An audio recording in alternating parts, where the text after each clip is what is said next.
Astaghfirullahalazim, astaghfirullahalazim. Allahumma salli ala sayyidina Muhammad wa ala sayyidina Muhammad. Allahumma salli ala sayyidina Muhammad wa ala sayyidina Muhammad. Allahumma salli ala sayyidina Muhammad wa ala sayyidina Muhammad.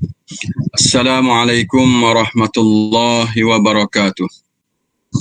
Bismillah walhamdulillah wassalatu wassalamu ala sayyidina Rasulillah sallallahu alaihi wa ala alihi wa man tabi'ahu wa nasarahu wa walah wa ba'. Rabbi shrah lana sudurana wa yassir lana umurana wa hlul 'uqdatan min alsinatina yafqahu aqwalana. Allahumma alimna ma yanfa'una wa zidna 'ilma. Allahumma la sahla illa ma ja'altahu sahla wa anta taj'alul hazna idza syi'ta sahla. Ya mu'allima Daud, 'allimna wa ya mufahhima Sulaiman fahimna. Faqala Allah Ta'ala fi muhkamit tanzil. A'udzu billahi minasy syaithanir rajim. Bismillahirrahmanirrahim. Lan yanalallaha luhumuha wala dima'uha walakin yanaluhu taqwa minkum. Daging-daging unta dan darahnya itu sekali-kali tidak mencapai yakni keadaan Allah, tetapi ketakwaan dari kamulah yang dapat mencapainya.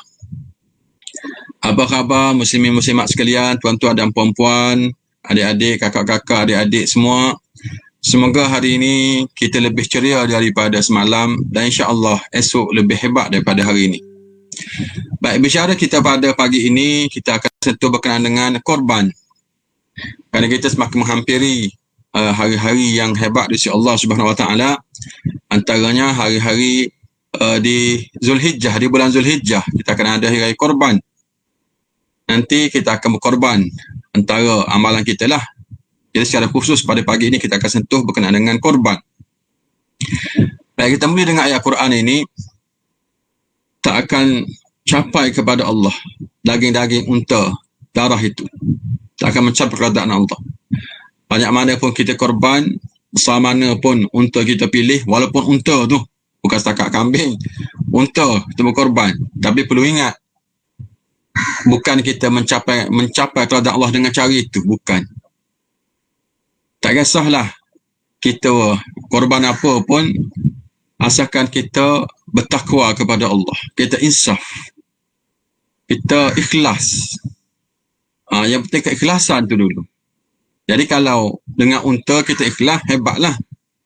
Tapi kalau kau dengan unta ke, unta ni mahal. Bunyi kabarnya 4,000 unta ni. Itu mungkin yang paling sederhana lah. Ada yang lebih mahal lagi. Ini 4,000 unta. Bayangkanlah kalau lebih mahal daripada itu. Lagilah mahal unta ni. Jadi yang sampai kepada Allah adalah ketakwaan kita, keikhlasan kita. Kecil mana pun pengorbanan itu, kalau kita ikhlas, kita bertakwa kepada Allah, kita akan mencapai keadaan Allah Subhanahu Wa Taala. Itu mukadimah kita pada pagi ini. Kita mulai dengan hadis Aisyah. An Aisyah radhiyallahu ta'ala anha anna an-nabiy sallallahu alaihi wasallam qala ma 'amila ibnu adam yawman nahri 'amalan ahabba ila Allah azza wa jalla min hiraqati ad-dam wa innahu la ya'ti yawmal qiyamati bi kuruniha wa azlafiha wa sya'ariha wa inna ad-damma la yaqa'u min Allah azza wa jalla bi makani qabla an yaqa'a 'ala al-ard fatibu bihi nafsa. Tirmizi wa Ibnu Majah. Sabda Nabi kita Muhammad sallam, tak ada amalan anak Adam pada hari nahar, pada hari raya nanti, amalan yang paling disukai oleh Allah Subhanahu Wa Taala daripada berkorban, daripada sembelih korban. Ini amalan yang paling baik sekali pada hari raya itu. Kerana nanti pada hari kiamat nanti, bila datang korban ini akan datang dalam keadaan dia itu dengan tanduk dia,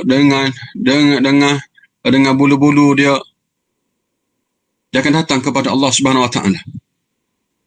Dan mengalir darah itu sebelum jatuh ke bumi itu, Allah telah ampunkan dosa-dosa kita. Itulah antara kelebihan kita berkorban. Dalam hadis yang lain,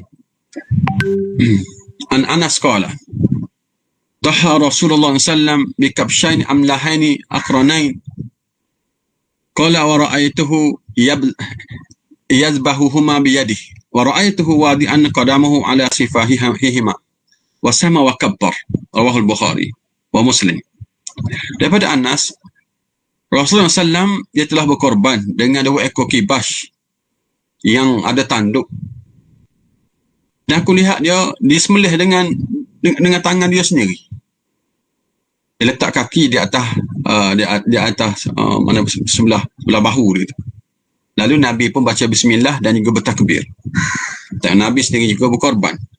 Hadis Aisyah pula, anna Rasulullah SAW amara bi kabshin aqran bat'a fi as-sawad wa yabruku fi as-sawad wa yanzuru fi as-sawad wa ya'ti bihi li yudhiya bihi fa utiya bihi li yudhiya bihi qala ya Aisyah halummi al-mudiyah ثم قال اشهديها بحجر ففعل ثم أخذها وأخذ الكبش فأضجعه ثم ذبحه ثم قال بسم الله اللهم تقبل من محمد وآل محمد ومن أمة محمد ثم ضحى به. رواه Muslim. Daripada Aisyah bahawa Rasulullah SAW dia telah perintahkan untuk dibawa seekor kibas yang ada tanduk, yang warna dia agak hitam dan kaki dia hitam dan mata dia hitam. Diminta datangnya dibawa kibas tadi untuk dia sembelih. Tapi dia kata ke Aisyah, wahai Aisyah, bawa sini pisau. Sebelum bawa tu Nabi perintahkan supaya tajamkan dulu, suruh asah dengan batu dulu. Nabi suruh Aisyah asah pisau dengan batu. Ni antara kemahiran yang tak semua perempuan pandai lah. Tengok Aisyah dia boleh. Nabi suruh dia ishhadiha bihajar, asah dulu. Jadi kalau nak ikut Aisyahnya, para wanita, ibu-ibu, muslimat lah, kaum isteri ni biar pandai juga, walaupun suka sikit lah. Dia ada kemahiran dia nak asah pisau ni, dia ada teknik dia. Kalau kita tak pandai, dia lagi tumpul. Dia ada teknik dia lah. Orang yang terlibat dengan korban ni biasa dia tahu cara nak asah. Tapi perempuan boleh juga belajar ni, nak ikut Aisyah ni. Lalu Aisyah buat, kemudian dibawanya. Lalu Nabi gunakan tadi untuk sembelih kibas tadi. Baik, kemudian Nabi kata bismillah. Yang ni kita kena hafal, kena ingat ni doa ni. Bacaan bismillah, Allahumma taqabbal min Muhammad wa ali Muhammad wa min ummati Muhammad summa dhahabi. Jadi kita baca juga bismillah dengan nama Allah bila sembelih berlaku tu. Kita pun doa ya Allah. Kalau Nabi dia doa ya Allah, terimalah sembelihan dia ini, korban dia ini daripada Muhammad, daripada keluarga Muhammad, daripada umat Muhammad. Jadi kita kena sebut kita lah, ya Allah terimalah korban aku. Tak reti bahasa Arab, bahasa Melayu pun tak apa. Aku korban yang datang rezeki daripada engkau, aku serah balik kepada engkau. Nanti kita sentuh lagi selepas ni. Allahumma taqabbal min Muhammad wa ali Muhammad wa min ummati Muhammad. Tengok, walaupun untuk dia doakan untuk semua orang. Untuk diri dia, keluarga dia dan seluruh umatnya. Sebab tu siapa yang tak ada duit, tak korban, jangan risau. Saya ustaz tak pernah berkorban seumur hidup saya ni. Sebab apa tak korban? Tak ada duit. Tak ada duit tak apa. Kalau tak ada duit sungguh lah. Kalau tak ada duit sungguh, tak ada masalah, insya-Allah. Ada rezeki. Sebab Amin ummati Muhammad, Nabi telah doakan untuk kita juga tu. Jika kita ada juga pahala-pahala korban tu, Nabi telah doakan termasuk kita sekali. Itu kebaikan Nabi kita Muhammad sallallahu alaihi wasallam. Baik, muslim-muslimat kita teruskan. Jadi korban ialah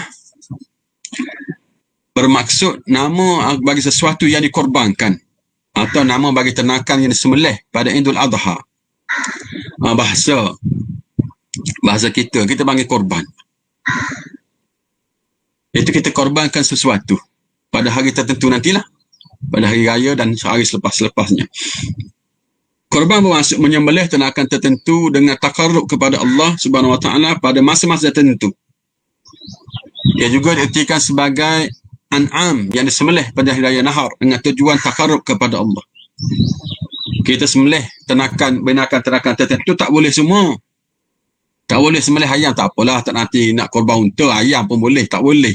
Ayam tak boleh korban. Itik serati pun tak boleh korban. Dia ada binatang tertentu, binatang al-an'am, binatang ternakan. Kita buat itu kerana kita nak mendekatkan diri kita kepada Allah Subhanahu Wa Taala. Yang ni kita sebut ikhlas tadi tu. Sebagai ibadah, kita nak dekatkan diri kepada Allah. setengah-setengah golongan yang dipanggil apa, orientalis ke tak tahu apa nama dia, yang tak setuju dengan Islam ni, dia kata mana boleh Islam takkanlah sungguh cara nak dekatkan diri kepada Tuhan, kepada Allah dengan cara menyeksa makhluk lain. Bermakna dia tak setuju dengan sembelihan korban. Nak jawab macam mana kita? Dia tak setuju. Dia tak setuju kerana kita nak beribadah kepada Allah, tapi terpaksa kita kena sembelih, kena korbankan makhluk lain. Itu tidak adil. Kan? Siapa boleh jawab, saya bagi hadiah buku saya. Saya tak jawab lagi, saya akan jawab. InsyaAllah kalau ingat penghujung nanti kita akan jawab ni. Siapa, saya nak cek macam mana tak apa, sila jawab dulu. Saya sila jawab dulu. Nanti siapa yang betul, kita tengok dalam Facebook tu. Saya bagi hadiah buku saya. Buku saya dah keluar, tajuk Bulletin Iblis Moden ni. Siapa dapat jawapan yang munasabah, yang mantik kiri bang, jawapan yang mantik, yang bijak, yang kena lah. Saya akan bagi hadiah. Soalannya, setengah orang mengatakan berkorban ni tak adil. Macam mana nak dekatkan diri kita kepada Allah sedangkan kita mengorbankan makhluk lain? Dan mereka ni pun tak setuju sebenarnya kena sembelih ayam, sembelih ni. Kena sembelih lembu, kambing ke, biasa binatang. Jadi nak makan apa dia? Mereka minta makan buah-buahan je lah, buah-buahan. Sebab macam mana Allah suruh seksa makhluk dia sendiri? Okey, nak jawab, silakan jawab. Ada orang komen di bawah itu. Nanti kita akan cari pemenangnya siapa macam baru ni. Okey, seterusnya. Hukum korban. Menurut pandangan jumhur ulama, hukum melaksanakan ibadah korban adalah sunat muakkadah bagi individu yang berkemampuan. Sunat muakkad sangat-sangat dituntut. Mazhab lain ada wajib ni. Mazhab lainnya ada yang kata wajib. Kita sunat muakkad sangat-sangat dituntut. Jadi siapa yang mampu itu, betul lah sekarang ni suasana yang tidak mengizinkan, kita faham. Cuma hukumnya begitulah. Jangan pula ustaz sedap lah cakap dia boleh buat, ataupun orang lain boleh, kita tak mampu. Saya faham, kita faham semuanya. Situasi sekarang ni yang ada ramai yang tak ada kerja, ada yang kurang pendapatannya, kita faham, Allah tahu. Jadi terpulang masing-masing. Cuma kita sebut hukumnya, digalakkan sangat-sangat bagi siapa yang mampu. Pandangan ulama mazhab Syafi'i adalah sunat ain bagi setiap orang sekali dalam seumur hidup. Mana sunat ain ni, mana siapa dapat buat sekali itu alhamdulillah dah. Kalau dapat buat lebih kali lebih baik, tapi paling kurang biar dalam seumur hidup kita biar sekali kita berkorban. Biar sekali. Tak apalah kalau tak boleh pun dah dulu buat dah, tu akan datang kita insya-Allah kita akan buat dia, kita mampu nanti. Paling kurang biar sekali. Siapa yang setiap tahun boleh buat tu hebatlah dia. Itu satu kelebihan yang Allah bagi pada dia lah. Menurut pandangan yang masyhur di kalangan ulama mazhab Maliki adalah makruh meninggalkannya bagi mereka yang mampu. Itu mazhab lain lah. Manakala bagi mereka yang berniat untuk melakukan korban nazar, hukumnya menjadi wajib. Tapi kalau bernazar jadi, walaupun hukumnya sunat muakkad, tapi siapa yang bernazar, berjanji dengan Allah, dengan nama Allah ni, sungguh-sungguh ni bersumpah ke apa ke, jadi wajib. Dia kena laksanakan juga. Dia tak jadi sunat lagi. Itu bagi siapa yang bernazar. Jadi jenis korban terbagi kepada dua. Satu korban nazar, yang kedua korban wajib. Berdasarkan niat tadi. Ada yang wajib, ada yang sunat. Sebab kita kena pisahkan begini, nanti hukumnya berbeza, tak sama nanti. Bila nak makan nanti tak sama. Sebab tu kita pisahkan awal-awal lagi. Korban terbagi kepada dua. Korban nazar, korban wajib. Dia tidak sama. Baik, seterusnya. Tengok. Apa yang menyebabkan tidak sama ni? Dia ada hukum daging korban ni. Haram memakan daging bagi orang yang melakukan korban nazar yang wajib tadi. Dan juga ahli keluarga di bawah tanggungannya, walaupun sedikit. Sebagaimana juga haram memberikan daging korban tersebut kepada orang bukan Islam. Jadi siapa yang bernazar korban, dia tak boleh makan. Ahli keluarga yang di bawah tanggungan dia tak boleh makan juga. Dia kena sedekahkan, kena beri hadiahkan kepada orang semua sekali. Itu beza hukumnya. Hukum pemberian daging korban yang sunat kepada orang bukan Islam adalah haram menurut pandangan ulama mazhab Syafi'i. Itu hukum asal mazhab Syafi'i. Orang Islam sahaja boleh makan daging korban ini. Orang Islam sahaja. Itu hukum. Dalam mazhab Syafi'i lah kita kena faham begitu. Baik. Kulit, lemak, daging, susu, kaki kepada bulu-bulunya haram dijual oleh orang melakukan ibadah korban, sama ada korban wajib ataupun korban sunat. Kita tak boleh jual. Diri kita sendiri ni. Yang kita yang miliki ni. Korban-korban kita ambil jual. Mana boleh. Orang tak nama korban lah pulaknya. Itu dia beli daging lah. Nak jadi penjual sekarang ni. Kita berkorban nama dah berkorban. Kenapa nak pergi jual pula? Kita kena bertakwa kepada Allah Subhanahu Wa Taala. Korban kita kena berkorban. Kita beri pada orang lah. Jangan kita ambil nak pergi jual. Nak untung pula. Nak gabung dua-dua. Tak boleh. Sebab dia nama dia korban. Bahagian atau anggota sembelihan korban tidak harus dikhususkan kepada tukang sembelih sebagai upah melakukan sembelihan, kecuali bahagian atau anggota tersebut diberikan oleh individu yang melakukan korban. Baik. Satu lagi perlu diingat, bagi yang tukang lapah, bagi yang tukang sembelih, dia tak boleh ambil upah atas dasar korban itu. Dia tak boleh ambil daging ke, ambil kepala ke. Ada akad di situ. Bahawa tukang sembelih nanti akan dapat kepala. Tukang sembelih, tukang lapah nanti akan dapat ini sekian-sekian. Dia tak boleh upah dengan cara itu. Nak upah lain. Upah duit ke apa-apa. Dia tak boleh. Tapi kalau beri hadiah tu tak apa. Itu tak ada angkat, tak ada perjanjian apa. Mana kita beri, lepas kita berilah kepala kat tukang sembelih. Itu pemberian tak apa. Jangan dia satu upah. Bukan, tak boleh. Kena perlu ingat. Tak ada perjanjian, tak ada apa. Dia hanya volunteer sahaja. Tak ada tukang sembelih. Dia hanya kita volunteer sahaja sebagai tukang lapah. Jangan apa aku lapah paling banyak sikit, tak dapat sikit je. Selalu komplain begitu. Kita kan boleh tidak nak dapat ni, berkorban ni. Masa kita berkorban juga. Ada aku daripada awal dengan akhir dapat sikit, dapat sekilo je. Padahal kita ni tukang lapah. Kita sama saja dengan orang lain. Kita dapat pahala yang lebih. Jangan komplain. Itu hadiah daripada, bukan kerana kita lapah itu dapat itu. Bukan upah. Ini perlu bertakwa kepada Allah Subhanahu Wa Taala. Semua orang yang terlibat dalam program korban itu, kita hanya volunteer semata-mata, bukan kita bekerja, bukan kita akan dapat upah dengan daging itu, tapi dapat upah duit lain. Tak ada kaitan, tak apa, yang upah duit itu masalah lain. Sunat bagi individu yang melakukan korban sunat untuk makan daging korbannya. Itu sunat dituntut sangat kepada kita lah. Dah kita berkorban ni, taklah korban semua sekali. Kita diberi kebenaran juga untuk memakan 1/3 daripadanya. Buat baliklah. Boleh. Bukan tak boleh. Saya berkorban. Ambil. Dah nama dah berkorban. Tidaklah sampai tahap itu. Bersederhanalah kita. Silakan makan. Allah bagi peruntukan itu kepada kita untuk makannya. Tapi jangan makan semua sekali. 1/3. Kita berkorban. Kita beri pada orang 2/3 daripada daging itu. Baik, kita akan satu semula lepas ni. Okey. Pembahagian daging korban. Pembahagian daging korban terbahagi kepada dua jenis. Daging korban wajib atau nazar.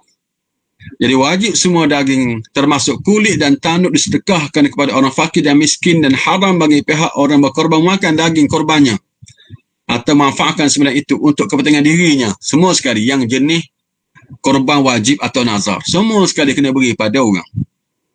Termasuk kulit, termasuk tanduk, tak boleh ambil manfaat apa-apa. Sebab korban tu korban wajib. Baik, dalam korban sunat, yang biasa ni lah, ni yang biasa, yang kita semua lah, yang akan kita buat nanti. Dalam mazhab kita, cara pembahagiannya, daging korban tadi, 1/3 untuk dimakan oleh pihak yang berkorban dan ahli keluarganya. Kita boleh ambil 1/3. Yang kedua, 1/3 untuk kita sedekahkan kepada fakir miskin. 1/3 lagi untuk kita hadiahkan kepada sahabat handai, termasuk orang kaya atau jiran-jiran. Dia lain, tengok. Cantiknya Islam. Untuk diri kita, untuk hadiah, untuk sedekah. Beza tu, beza. Untuk diri kita fahamlah, apa beza untuk sedekah dengan untuk hadiah. Sedekah ni kita beri pada orang susah. Itu dipanggil sedekah. Orang susah, kita tolong dia. Kita sedekahkan, pandang kita tolong dia. Itu fakir miskin, orang susah lebih susah daripada kita. Yang kedua juga, dan bab ini kita hadiahkan. Hadiah ni untuk orang sama taraf dengan kita ataupun lebih kaya, lebih senang daripada kita. Kita panggil hadiah. Tujuannya untuk menghubungkan silaturahim, untuk mengukuhkan kasih sayang, untuk menghilangkan rasa sifat dengki, sifat apa. Itu faedahnya kita bagi hadiah pada orang. Jadi untuk menghilangkan rasa sifat dengki, rasa tak puas hati itu, kita hadiah. Tengok hebatnya hadiah. Dia boleh meredakan sifat marah seseorang itu pada seorang yang lain, pada saudara dia. Itu hebatnya hadiah. Jadi kita selalu memberi hadiah. Dan kita pula, biarlah ada maruah sikit. Sebenarnya tak apa, tapi biarlah begini. Contohnya kita ni, sekali itu contoh saya cerita. Sekali itu saya dekat office saya lah, waktu makan tu kami pun, saya pergi bawa seorang kawan saya lah, seorang profesor lah, Profesor Maria dia. Kami pergi makan itik serati. Kenal itik serati? Antara favorit kami ni makan itik serati. Sedap gula itik serati Kelantan ni. Kita pergi makan itik serati. Bila nak bayar tu, tuan kedai kata, Pak Alin kata ni, tak bayar Ustaz. Hamba sedekah hari ni, dia kata. Hamba sedekah hari ni, Ustaz. Tak payah bayar. Saya kata, abang, sedekah apa? Profesor ni kaya raya. Kedai ni dia boleh beli ni. Tak apalah Ustaz. Hamba kata, hamba belanja tak apa. Sedekah tak payah. Sedekah cari orang susah. Profesor ni kaya raya. Sedekah apa kat dia nya? Dan nak kita okey je sebenarnya. Kita nak ajar.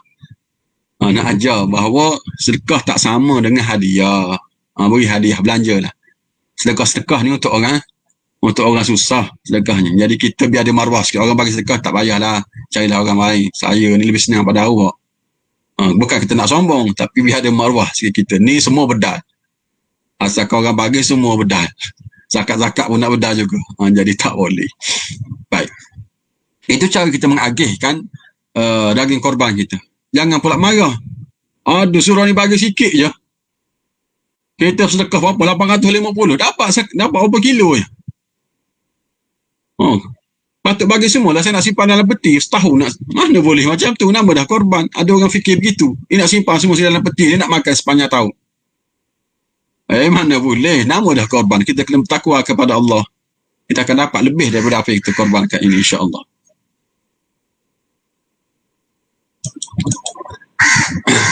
Individu yang ditutup untuk berkorban. Seorang Islam yang masih hidup tidak boleh melakukan untuk si mati jika dia tidak meninggalkan wasiat. Itu hukum. Jadi korban ni untuk orang hidup. Si mati tidak boleh lakukan korban ke atasnya. Melainkan dia wasiatkan, itu lain. Namun demikian pahala kepada dia tetap sampai. Doa kita tadilah untuk keluarga kita. Kita niat bukan zakat untuk kita, untuk seluruh ahli keluarga kita yang hidup ataupun yang telah meninggal dunia. Sama je sampai tak ada masalah.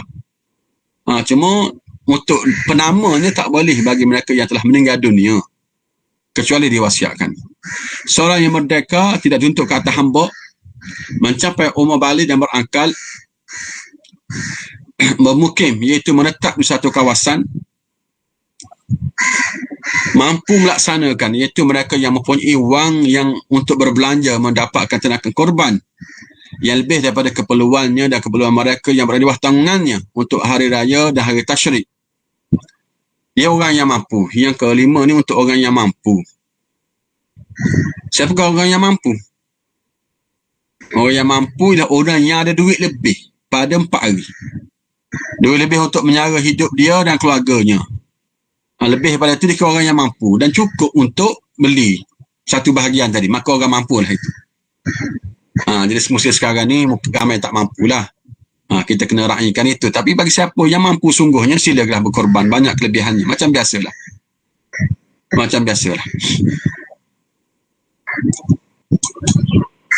Pada 4 hari tu. Sebab itulah hari korbannya. Sekarang kalau kaya sekarang ni, saya kaya. Tapi bila esok nak bayar hutang, dengan bayar hutang patut tak ada. Tak apalah. Bila masuk raya tak ada dah duit dia. Mana kita dah tahu dengan kewangan kita ni, tak mana hari raya dan 4 hari tu kita ada duit lagi nak makan nasi boleh. Lama-lama korban tak ada duit. Maka dia tidak dituntut kepada dia lagi sebab tak ada duit. Itu pada orang yang ada duit lebih pada hari raya dan hari tasyrik.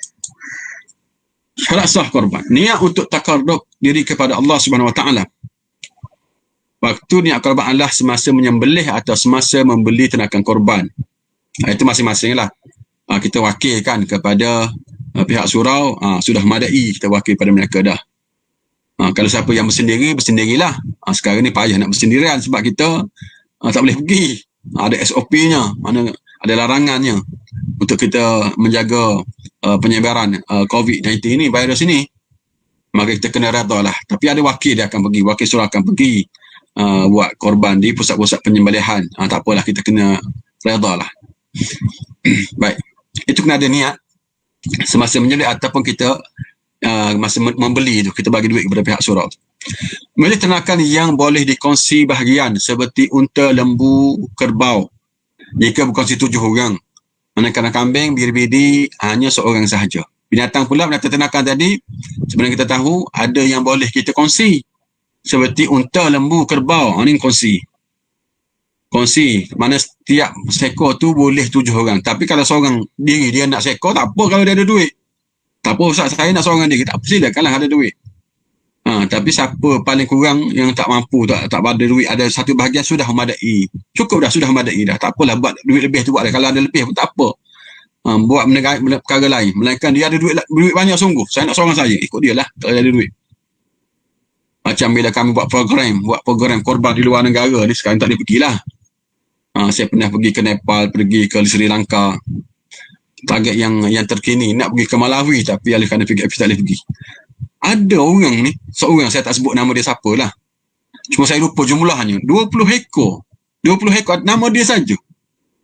Nama dia seorang, lebih 20 ekor nama dia saja. Pelik kita. Saya pun, kenapa dia tak bagi nama anak dia ke isteri dia ke? Dia lah tempat lain pula, negara lain pula. Gitu rupanya. Dia bagi pada kami itu untuk dia seorang saja. Dalam bagi duit untuk pembinaan, contohnya masa Sri Lanka tu sekolah saya rasanya. Baiki surau, baiki masjid ni. 20,000 tu dia bagi. Ni korban atas nama dia seorang. Tu dia orang kaya lah. Dia orang kaya, tengok hebat je. Tak apalah, dia kaya sungguh. Anak isterinya korban ni, tapi tempat lain lah, dengan orang lain pula, bukan dengan kami lah. Itu dia, dengan kami dia saja. Tu hebatnya, tak apalah. Kita tak mampu lah sampai tahap itu. Satu bahagian sudah madai bagi kita ni. Tempoh dan masa berkorban. Penyembelihan hendaklah dilakukan pada hari nahar, iaitu 10 Zulhijjah, dan hari Tashrik, iaitu 11 hingga 13 Zulhijjah, meliputi malam ke-11, 12 dan 13. Korban tidak sah dilakukan pada malam sebelum hari raya 10 Zulhijjah, dan ia juga tidak sah dilakukan pada malam 14 Zulhijjah. Itu tempoh dia. Bermula pagi hari raya 10 Zulhijjah sehingga habis asar tu, masuk maghrib dah pada 13 Zulhijjah. Malam tu tak boleh lagi, sebab kalender kita kira bermula dengan maghrib. Kalender masih dengan pukul 12. Kita bermula dengan masuk maghrib, habis dah hari tu. Jadi bermula pada pagi 10 hingga berakhirnya maghrib pada hari yang ke-13. Penyembelihan dilakukan apabila berlalu masa 2 rakaat solat sunat hari raya Aidil Adha serta bacaan khutbah. Sebagai contoh, masa yang ditetapkan untuk solat sunat hari raya pada jam 8.30 pagi dan selesai pada 9.30 pagi, maka waktu berkorban bermula pada jam 9.30 pagi. Itu waktu tempohnya. Sekadar kita solat dan khutbah habis, maka tempoh itu bermulalah boleh kita berkorban sehinggalah pada hari Tashrik yang ketiga. Penyembelihan yang dilakukan selepas tempoh tersebut, sama ada imam menunaikan solat atau tidak, sama ada orang berkorban menunaikan solat atau tidak, sama ada imam menyembelih haiwan korban atau tidak, hukumnya adalah sah. Dalam tempoh ini, dia tak syarat kena sembahyang, dia tak syarat kena dengar khutbah. Tapi dalam tempoh itu, siapa korban dan tempoh itu kira sah dah. Walaupun dia tidak sembahyang, tak apa. Tapi hilanglah sunat pahala sunat sembahyang hari raya tu sebab dia tak solat. Waktu penyembelihan korban berterusan siang dan malam, tetapi makruh lakukan pada waktu malam. Waktu malam makruh. Tapi boleh lakukan, boleh aja sah lakukan. Cuma makruh pada waktu malam, tak sesuai. Jadi kalau kita ada pilihan, korbanlah pada siang hari. Penyembelihan korban yang dilakukan selepas terbit matahari dan sebelum waktu solat sunat hari raya Aidil Adha adalah tidak mendapat pahala sunat dan tidak dikira sebagai ibadah. Jadi di luar tempoh yang kita katakan tadi, maka dia tidak sah, tak jadi ibadah korban, dah di luar waktu dia. Mana boleh kita berkorban dah luar waktu dia. Sebab tu tak boleh buat awal. Lebih daripada itu, kami nak makan lepas sembahyang raya, nak makan dah. Jadi kena sembelih awal, lepas subuh kena sembelih dah, nak masak. Tak boleh. Tak boleh. Itu tak dinamakan korban. Itu jamuan biasa, makan biasa lah. Dia ada waktu dia, tak bersabarlah. Malaikat kita beli dah daging-daging lain dulu untuk buat makan ketika itu. Makan ketika berkorban, dia beli daging lain lah. Sebagai backup, sebelum sampainya daging korban. Syarat sah haiwan ternakan untuk korban. Ibadah korban tidak sah kecuali dengan haiwan ternakan sahaja. Haiwan tertentu kita dah sebut di takrif tadi, iaitu unta, lembu, kambing, biri-biri atau semua yang termasuk dalam jenisnya, sama ada jantan atau betina yang menjadi baka ataupun dikasih. Dengan itu tidak sah berkorban selain daripada haiwan ternakan seperti kerbau liar, kijang, rusa, pelanduk dan seumpamanya. Tak sahlah binatang lain. Yang ternakan, binatang ternakan sahaja yang biasa bersama dengan kita ni. Haiwan tersebut hendaklah sihat dan bebas daripada sebarang penyakit. Bila nak berkorban, pilihlah yang paling sihat, yang paling besar, yang paling segarnya. Jangan yang pilih yang paling kuruh, yang dah nak mati. Itu tak berkorban, orang panggil. Mana kita sayang sangat pada binatang kita, dah nak mati baru nak berkorban. Kita cari yang paling sihat, yang paling segar, dan beri pada Allah Subhanahu Wa Taala. Sebenarnya untuk diri kita sendiri, cari yang terbaik, yang kita sayang. Haiwan ternakan itu tidak mempunyai kecacatan, sama ada tempang, buta, telinga, koyak, patah sebelah tanduk, cedera pada tubuh badan, koruh sehingga tidak mempunyai lemak atau kecacatan lain yang sepertinya. Mana carilah yang sempurna, yang sihat, yang segar bugar, yang banyak isinya, banyak dagingnya. Haiwan ternakan itu telah mencapai satu tahap minimum umur. Dia ada usia pun juga. Bukan semua sekali boleh. Unta berumur 5 tahun masuk tahun ke-6. 5 tahun unta. Dah 5 tahun dah unta. Lembu, kerbau berumur 2 tahun masuk tahun ke-3. Kambing berumur 2 tahun masuk tahun yang ke-3. Biri-biri berumur 1 tahun masuk tahun ke-2. Ataupun telah bersalin gigi hadapannya. Ini pakar-pakar yang selalu duduk main dengan lembu, kambing. Ini dia tahulah yang dah bersalin gigi ataupun tidak. Kita tak erti. Tak kenal kita. Mereka tak tengok. Mereka tengok gigi tu. Dah gigi kekal tu. Dah bersalin gigi dah. Mereka tahu. Jadi yang pentingnya, semua binatang ternakan tadi mestilah yang telah cukup umurnya. Dengan tahun sekian-sekian lah kita nyatakan tadi.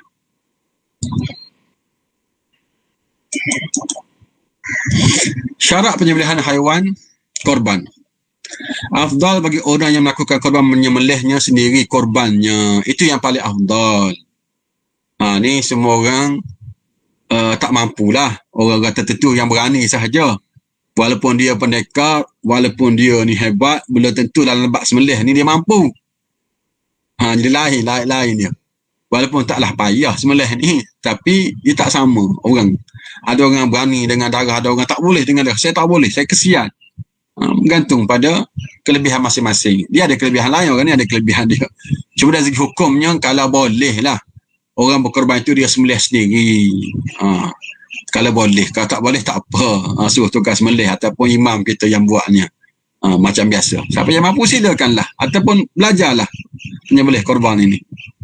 Walaupun dia boleh mewakilkan kepada orang lain atau syarikat atau persatuan yang bersetuju untuk menguruskan ibadah korban. Dan sunat baginya sama-sama hadir menyaksikannya. Kalau boleh kita hadir itu sunat lah. Kalau tak boleh, keadaan situasi macam ni, apa boleh buat? Tuhan tahu. Kita tak mampu lagi buat, kita nak pergi, tapi kita tak boleh pergi. Kerana sekatan ataupun kerana SOP yang kita kena jaga. Sebab wabak itu lebih utama kita kena jaga. Kerana dia berkaitan dengan nyawa kita, kesihatan kita.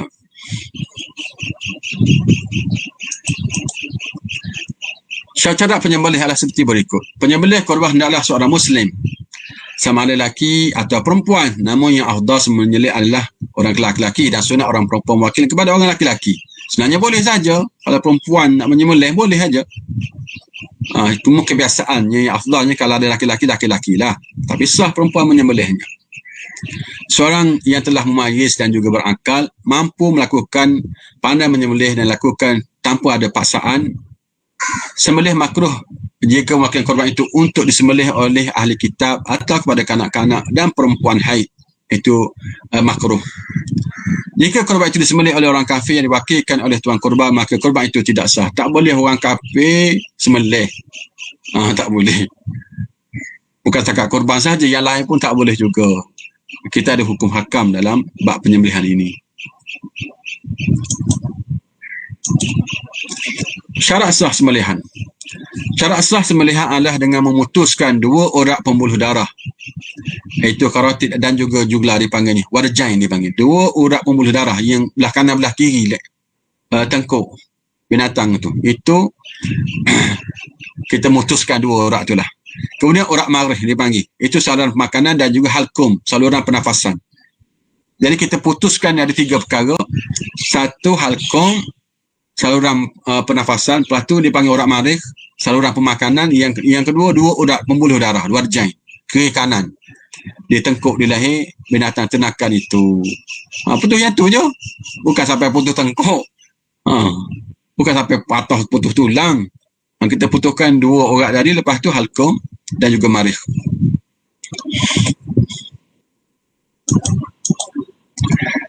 Alat sembelihan pula. Alat penyembelihan hendaklah tajam. Kena tajam. Janganlah pisau tumpuk, pisau kat dapur kita guna untuk sembelih. Kesian binatang tu. Sebab tu, tukar-tukar sembelih ni, dia ada pisau khas dia. Janganlah pinjam untuk lapah daging. Memang tak bagi sebab khas untuk sembelih, sebab sunat tu. Kita kena jaga, kena pastikan nak sembelih tu kena tajam. Allah kedekutlah Pak Imam. Nak pinjam pisau dia yang tajam itu, kita nak lapah daging, tak bagi. Memanglah tak bagi. Itu pisau mahal tu. Bukan calang-calang pisau tu. Khas dia guna untuk sembelih saja. Kita nak marah Pak Imam tak bagi kat kita. Memang tak bagi, nanti kita takir tulang ke, jadi sombeng habis pisau. Pisau sembelih khas untuk sembelih. Lepas tu dia simpan dah. Dia basa-basa dia simpan. Lain kali tahun depan pula boleh guna ya. Jadi kena guna pisau yang tajam. Tak mahal pun tak apa, tapi siapa mampu tak kisahlah. Pisau sembelih ni yang 200 300 sudah madai, sudah cukup dah, tak perlu dah sampai 1000 lebih, tapi ada yang 1000 lebih. 1000 lebih pun ada. Orang bagi yang minat pisau ni tak ada masalah, dia minat. 1000 lebih, 2000 ada. Sekadar yang 200 300 sudah madai, tajam dah tu. Ataupun pisau-pisau yang sekitar 100 pun mana kita asal betul-betul dia tajam je. Bukan menggunakan tulang, bukan menggunakan gigi haiwan. Tak boleh sembelih dengan tulang, pakai tulang ataupun pakai gigi. Bukan sembelih itu gigi ni jenis apa, jenis rimau. Lah gigi tak boleh pakai gigi, tak boleh pakai tulang. Kena pakai pisau, pakai besi. Perkara sunat ketika berkorban. Ini perkara sunat. Menambah tenakan majlis hari nahar, kita ikat dulu dia. Mana dia datang tempat kita pun ikat dia. Memberi makanan kepada haiwan korban sebelum disembelih, beri makanan kepada dia dulu, sunat. Memastikan haiwan tersebut tidak makan makanan yang syubhah seperti makan rumput di kawasan yang bukan milik tuan haiwan korban. Jangan, kita pun bukan kita je tak boleh mencuri binatang kita, jangan mencuri. Bukan saya mencuri, binatang saya yang pergi mencuri, makan kawasan orang. Jangan. Apa di bawah jagaan kita, termasuk binatang kita, termasuk kucing kita pun, yang kita pelihara kucing, jangan masuk mencuri ikan rumah jiran. Tak boleh, salah. Walaupun dia seekor kucing, tapi janganlah hukum dia. Tuan dia yang bersalah, kenapa lepas begitu? Jangan menyusahkan orang. Letakkan tanda serta menutup tubuh haiwan korban supaya dapat merasakan kepentingan korban itu. Kita tandakan dia. Ini datang korban ni, sekolah pandai-pandai lah tanda. Ada calik ke, ada apa ke, ada letak nombor ke apa ke, atau tanda ni. Melakukan korban dengan sendiri, itu dah sebut dah tadi. Itu yang perkara sunat. Membaca bismillah, berselawat ke atas Nabi, menyembelih haiwan menghadap ke arah kiblat. Itu pun ada teknik, walaupun tidaklah wajib, tapi itu digalak. Yang sunatnya, tengok ke arah kiblat dulu.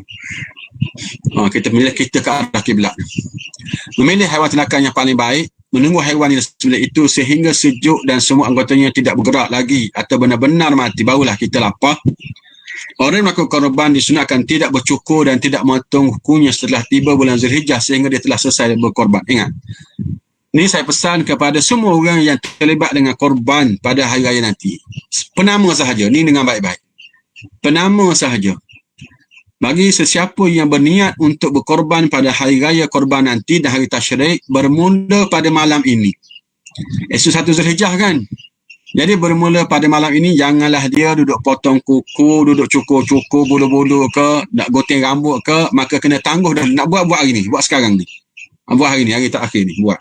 Bila masuk maghrib nanti, maka dimakruhkan mereka semua yang berniat itu untuk memotong kuku dia, untuk mencukur bulu-bulunya dan cabut apa-apalah. Seumpama kita dalam ihram lah, seumpama. Satu sudut ni sahaja. Seumpama dalam ihram lah, tak boleh kan? Tak boleh kita cabut bulu, tak boleh potong kuku. Yang tak boleh yang ni saja, jangan pula pakai ihram lepas ni. Jangan. Ustaz kata dalam ihram, saya nak pergi balik cari ihram lah. Bukan. Satu sudut ni sahaja. Yang lain orang dalam ihram ni banyak lagi patang larangnya. Kita diarahkan untuk satu ni sahaja. Yang lain boleh semua. Nak pakai berjahit, tak berjahit ke, bersarung tak bersarung ke, terpulang lah. Ingat baik-baik. Dan penama sahaja, bukan semua ahli keluarga. Bagi penama sahaja. Yang tulis nama tu. Maka bila berakhirnya, setelah bila korban kita disembelih, bermula bolehlah. Boleh, disembelih bolehlah. Jadi bersabarlah tempoh 10 hari ni, 10, 11 hari, 12 hari, 13 hari ni, bersabarlah dulu. Dapat pahala besar insya-Allah Subhanahu wa taala, insya-Allah kita.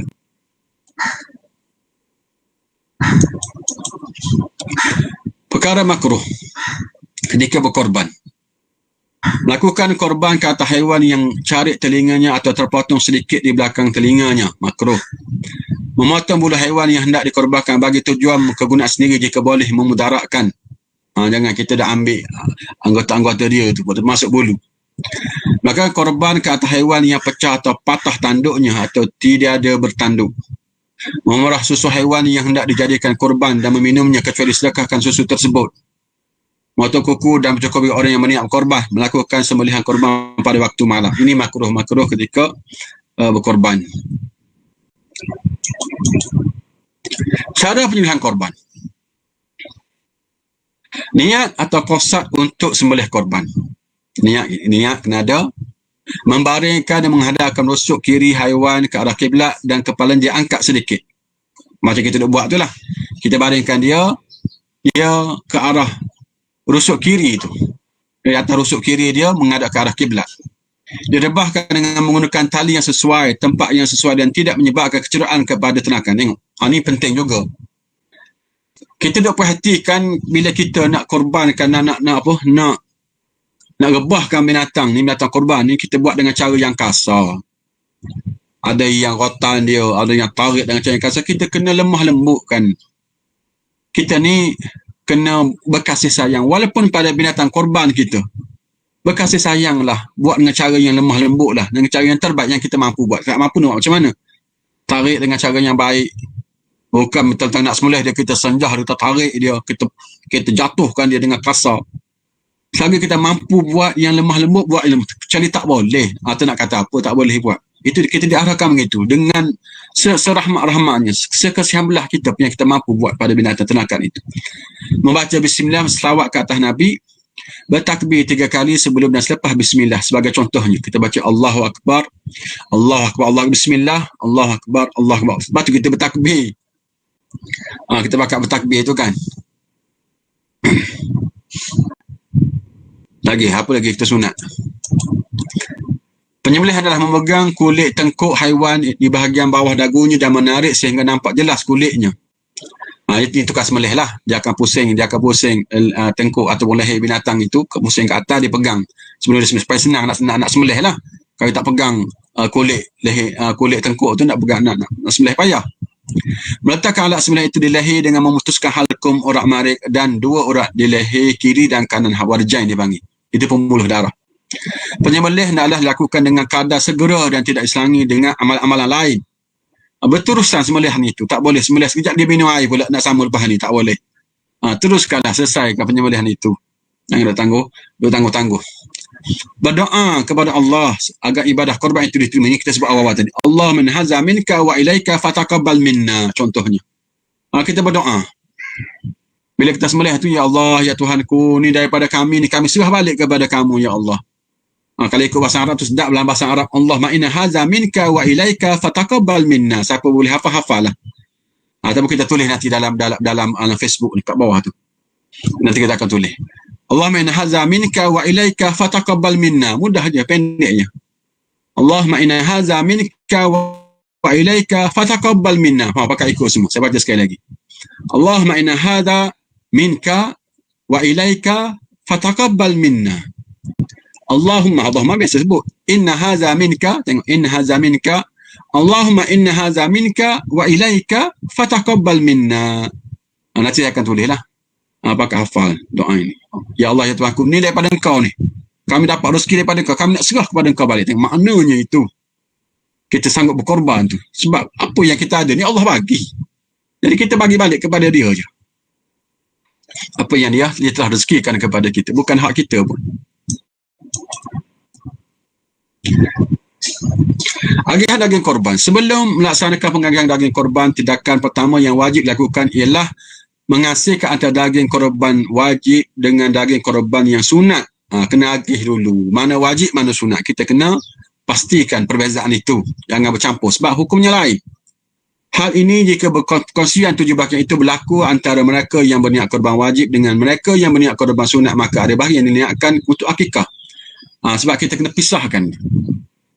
Nanti ada yang wajib, ada yang sunat. Sebab hukumnya lain.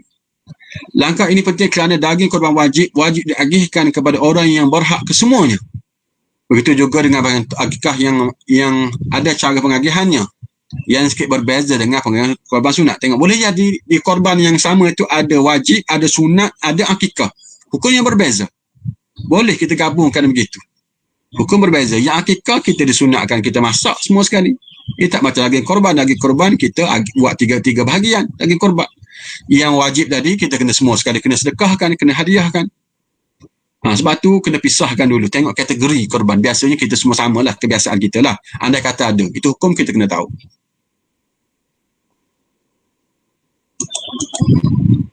Hal-hal lain.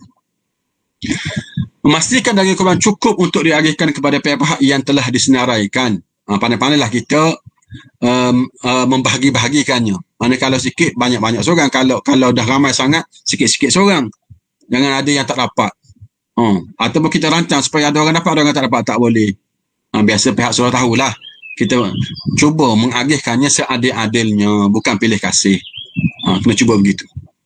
Menyediakan senarai penerima daging korban mengikut keutamaan. Mengutamakan golongan fakir dan miskin yang telah dikenal pasti status mereka. Cuba cari. Sebenarnya kita fokuskan dia orang miskin lah, kita fokusnya nak bantu mereka pada hari-hari raya seumpama ini.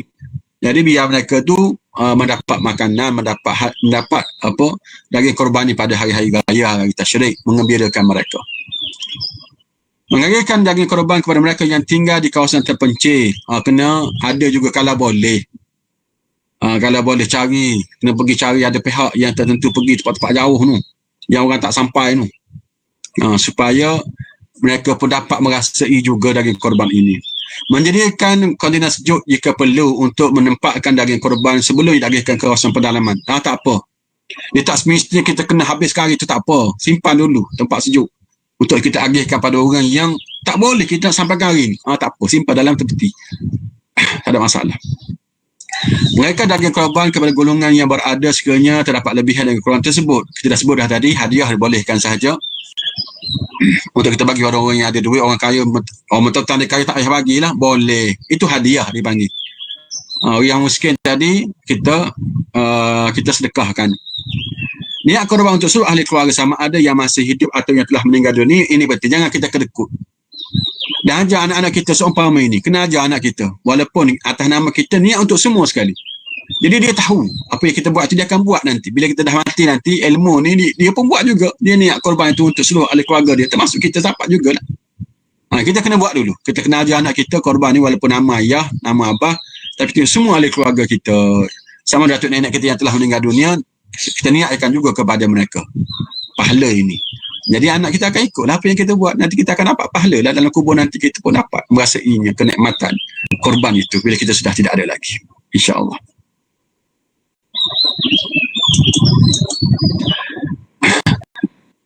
Jadi antara lain, sementara sikit lagi ada masa ni, suka saya pakai ingatkan bersama, bab korban dah selesai rasanya. Cuma satu laginya, sekarang ni kita bermula malam ni masuk dipanggil musim-musim beribadah. Kita dah rehat lama dah lepas daripada raya puasa dulu kita berehat. Sekarang ni masuk balik. Ni mula kita aktif beramal ibadah pada Zulhijjah ni, bulan-bulan pada masa Zulhijjah ni. Jadi buat amal ibadah macam-macam. Macam biasalah. Kita boleh berpuasa, kita boleh berzikir, boleh baca Quran, boleh bersedekah. Cuma kita aktifkan balik lebih daripada biasa dah. Masuk 10 awal Zulhijjah ni. Dan yang paling besar sekali berpuasa pada 9 Zulhijjah, jangan lupa. Yang lain tu okey lagi, tapi 9 Zulhijjah ni seolah jangan tinggal. Pakat kempen seluruh ahli keluarga kita untuk berpuasa pada hari ini. Pahalanya besar sama sekali. Jadi pakat berpuasalah. Tengok kalender bila 9 Zulhijjah tu, kita pakat berpuasa semua ahli keluarga kita yang mampu berpuasalah, ada sahur sekali, dia berbuka puasa sekali. Jangan lupa. Jadi rasa sekadar itulah yang dapat kita kongsi bersama berhubung dengan hukum hakam pasal korban ini dan amal ibadah pada waktu Zulhijjah. Mudah-mudahan kita sudah kira buat persiapan dah dari segi ilmu kitanya. Cuma atas kita tak nak buatnya. InsyaAllah mudah-mudahan Allah beri kepada kita kelebihan untuk mengamalkannya dan cuba-cubalah untuk beritahu pada orang lain juga apa yang kita tahu.